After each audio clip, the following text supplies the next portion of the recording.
morning, students. Today we read about the first chapter of the accountancy, and that is the fundamental of the partnership. 35 marks of the accountancy is covered in the partnership. There are 5 chapters you have to read in the partnership. First one is the partnership fundamental. Second chapter, change in the profit sharing ratio among the existing partner. Third chapter is the admission of the partner. Fourth chapter, retirement and the death of the partner. And the fifth chapter is the dissolution of the partner. First 2 chapters covers 10 marks. Okay. Now we start with the first chapter, that is the partnership fundamental. First of all, the common questions which is strike in your mind, what is the partnership?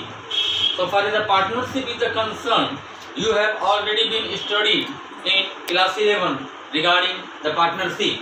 To recap your knowledge, the partnership is the relations between 2 or more persons who have agreed to share the profit of the business carried on by all or any of them acting for the all.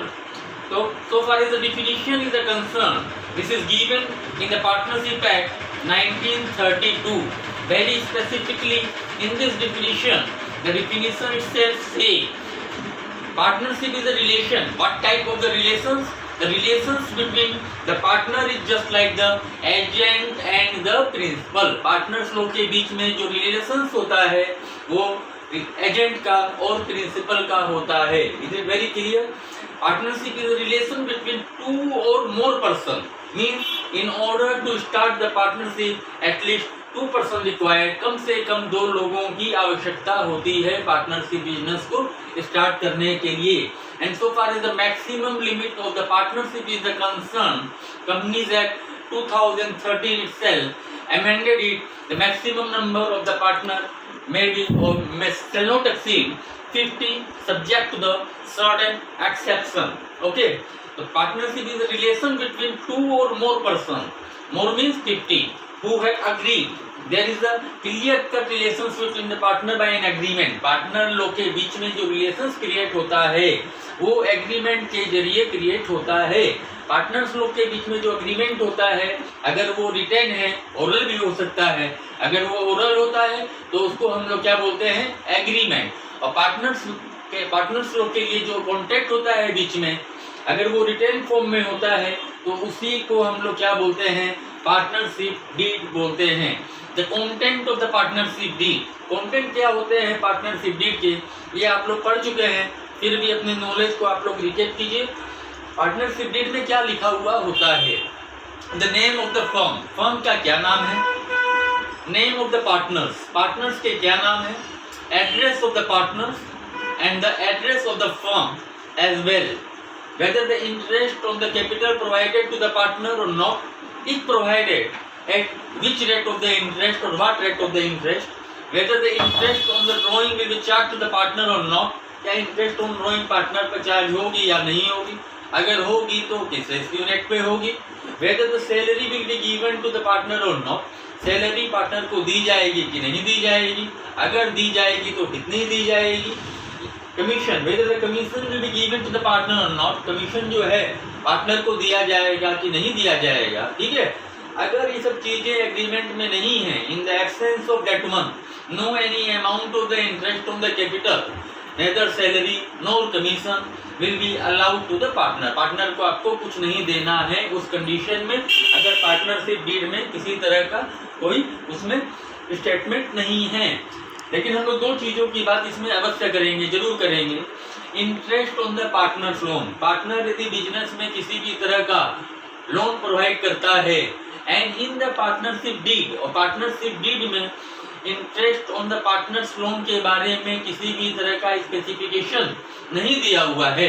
In such a condition partner will be allowed to the interest at the rate of 6% per annum. जितना भी amount partner ने capital या loan के तौर पे business में लगाया है, उस पर 6% पर एनम के अनुसार उसको जो है इंटरेस्ट ऑन लोन दिया जाएगा, यदि पार्टनरशिप डीड में इसके बारे में किसी तरह का स्पेसिफिकेशन नहीं है. Another one thing is more required to be study. What will be the profit sharing ratio. Profit sharing ratio is required to be mention in the partnership agreement. Partnership agreement में जो है profit sharing ratio mention करने की जरूरत होती है। अगर mention उसमें नहीं किया गया है तो उस कंडीशन में जो है पार्टनर्स लोग के बीच में जो प्रॉफिट का डिवीजन होगा वो क्या होगा, इक्वल होगा। जनरली यही सब चीजें पार्टनरशिप में डीड में लिखी रहती हैं, है ना। पार्टनरशिप किस तरह की है, लिमिटेड पार्टनरशिप है कि अनलिमिटेड पार्टनरशिप है। लिमिटेड पार्टनरशिप क्या होती है, लिमिटेड पार्टनरशिप मीन्स इसमें पार्टनर्स की लायबिलिटी जो होती है वो लिमिटेड होती है। लिमिटेड मतलब कितनी लिमिटेड, जितना कैपिटल उन लोगों ने कंट्रीब्यूट किया है, बिजनेस में इंट्रोड्यूस किया है, वहीं तक जो है उन लोगों की लायबिलिटी होगी। या अगर कुछ अमाउंट की वो लोग गारंटी दे देते हैं तो वहां तक जो है उन लोगों की लायबिलिटी होती है ना। इसको हम लोग क्या बोलते हैं, लिमिटेड पार्टनरशिप ना। अगर लिमिटेड पार्टनरशिप नहीं है तो उस कंडीशन में उसको हम लोग क्या बोलते हैं, अनलिमिटेड पार्टनरशिप। मतलब यदि किसी तरह का डेट उधारी बाकी है मार्केट में तो उस कंडीशन में पार्टनर को अपनी पर्सनल प्रॉपर्टी को बेचकर भी अपने डेट को क्लियर करना होगा। ठीक है, ये टाइप ऑफ द पार्टनरशिप है। उसके बाद जो है हम लोग आते हैं फिक्स्ड एंड फ्लक्चुएटिंग कैपिटल ना। पार्टनर्स की कैपिटल जो है दो तरीके की हो सकती है, fixed capital and fluctuating capital ना। फिक्स्ड कैपिटल क्या होती है, the capital which remain unaltered throughout the partnership और the duration of the partnership। Partnership के ड्यूरेशन के दौरान ऐसी कैपिटल जो कि अनअल्टर्ड रहे, उसमें किसी तरह का कोई परिवर्तन ना हो, तो उसको हम लोग क्या बोलते हैं, फिक्स्ड कैपिटल। लेकिन इसके दो एक्सेप्शन है।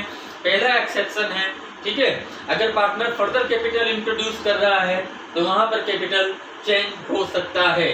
सेकेंड एक्सेप्शन है, अगर पार्टनर कैपिटल के अगेंस्ट में विड्रॉइंग कर रहा है या ड्रॉइंग कर रहा है तो वहां पर जो है कुछ कैपिटल चेंज हो सकती है ना।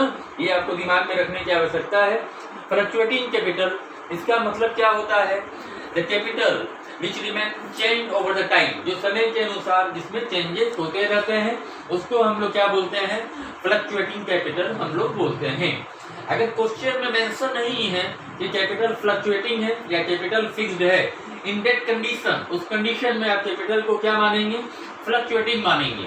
नंबर 1, यदि क्वेश्चन में करंट अकाउंट का कोई जिक्र नहीं किया गया है, if there is no any information given in the question regarding the current account और the current account balances, in such a condition the capital shall assume to be fixed. वहां पर कैपिटल को हम लोग क्या मानेंगे, अगर करंट अकाउंट का बैलेंस दिया हुआ है तो उसको फिक्स्ड मानेंगे, नहीं दिया हुआ है तो फ्लक्चुएटिंग मानेंगे।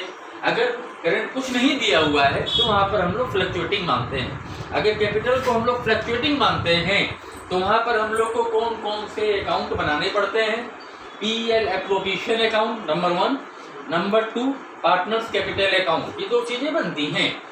फिक्स्ड कैपिटल, अगर कैपिटल आपकी फिक्स्ड है तो वहां पर पीएल एप्रोप्रिएशन अकाउंट तो आपको बनाना ही पड़ेगा और साथ में पार्टनर्स कैपिटल अकाउंट भी आपको बनाना पड़ेगा और पार्टनर्स करंट अकाउंट भी आपको बनाना पड़ेगा।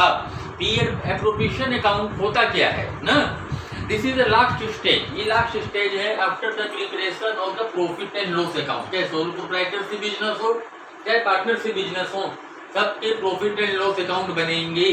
आपने profit and loss account class 11 में पढ़ा है। अब हम लोग यहाँ पर प्रॉफिट एंड लॉस एप्रोप्रिएशन की बात करते हैं। एप्रोप्रिएशन का मतलब क्या होता है, बंटवारा करना। जो भी नेट प्रॉफिट हम लोग की प्रॉफिट एंड लॉस अकाउंट से निकल के आती है उसको जो है हम लोग पीएल एप्रोप्रिएशन अकाउंट में ट्रांसफर करेंगे और जो भी अमाउंट है ना उसको हम लोग कहाँ पे दिखाते हैं, पीएल एप्रोप्रिएशन अकाउंट के क्रेडिट साइड में दिखाते हैं। पीएल एप्रोप्रिएशन अकाउंट के क्रेडिट साइड में सिर्फ और सिर्फ एक आइटम और आता है नेट प्रॉफिट के अलावा, that is known as the IOD, interest on drawing.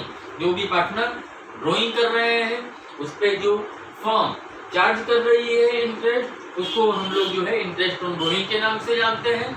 वो भी जो है कहाँ पे आती है, पीएल एप्रोप्रिएशन अकाउंट के क्रेडिट साइड में आएगी ना। डेबिट साइड में क्या क्या चीजें आती हैं, पार्टनरशिप एक्ट में स्पेसिफिकली मेंशन है any amount payable to the partner otherwise than as rent. Rent को छोड़ के पार्टनर को यदि हम लोग रेंट पेमेंट कर रहे हैं तो वो पीएल अकाउंट में आएगा।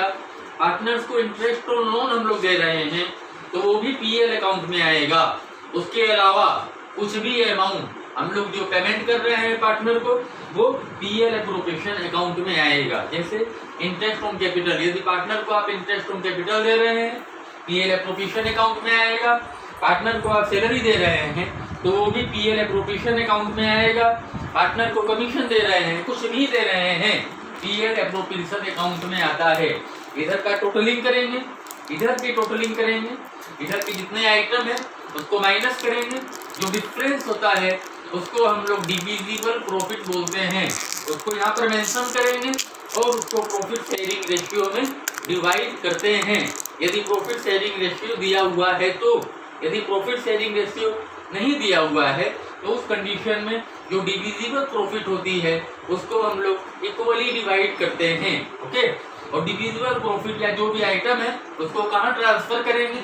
अगर कैपिटल आपकी फिक्स्ड है तो उसको पार्टनर्स करंट अकाउंट में ट्रांसफर करेंगे, और कैपिटल आपकी फ्लक्चुएटिंग है तो उसको पार्टनर्स के कैपिटल अकाउंट में ट्रांसफर करेंगे। I think it will be very clear. इसको आप लोग रीड कीजिए, कोई क्वेरी हो तो आप लोग ग्रुप में मेरे से डायरेक्टली कंसल्ट कर सकते हैं। इसको पहले पढ़िए, अगर कोई बच्चे बुक नहीं लिए हैं तो बुक भी खरीद लें, बाद में नहीं तो दिक्कत होगी। धन्यवाद, thank you, have a nice day.